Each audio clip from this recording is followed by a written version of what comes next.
Bonjour Edouard, Bonjour Charlotte. tu es data analyst chez Invenis. Ouais.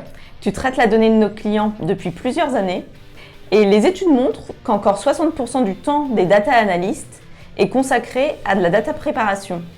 Est-ce que 60% de temps de data préparation, c'est justifié d'après toi?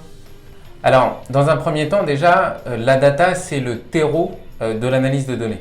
Et donc, la data, avant d'être analysée, elle doit être fiabilisée, harmonisée, agrégée. Et donc, 60% du temps de data prep, eh bien, c'est un temps qui est finalement très important. D'autant plus que 85% des projets data sont des échecs. Donc, la data préparation, c'est une étape extrêmement importante à ne pas négliger dans les projets data. Et alors, comment on peut expliquer que le temps de data préparation est si important? Dans un premier temps, on a ce temps de data préparation qui a diminué au fil des années. Au départ, on était à 80% du temps d'un analyste. Aujourd'hui, ce temps, il a baissé à 60%. Donc c'est déjà une bonne chose. Dans la data prep, il y a un certain nombre d'étapes. Il y a déjà cette étape de récolter de la donnée. Ensuite, il y a cette étape de la traiter et de l'harmoniser. Et finalement, c'est cette étape de traitement et d'harmonisation qui est la plus longue.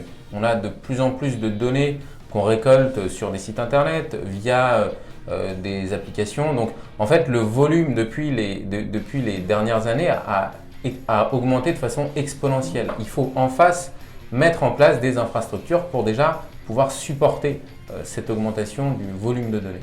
Enfin, il y a un manque de compétences, d'outils et de méthodes qui font que ce traitement est plus long pour la data préparation.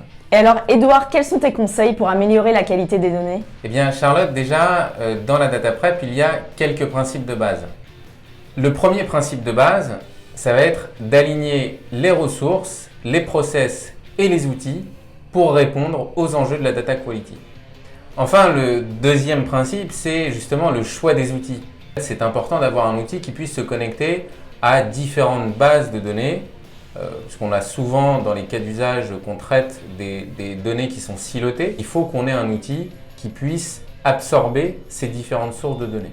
Ensuite, dans le choix de l'outil, il faut qu'on puisse automatiser les traitements, puisque ça va permettre d'éviter toutes les erreurs humaines et puis de passer en production sereinement, puisque comme ça, on aura tous les traitements qui s'alimentent quotidiennement, ou en tout cas à une fréquence donnée. Et enfin, le dernier principe dans le choix de l'outil, c'est la sécurité.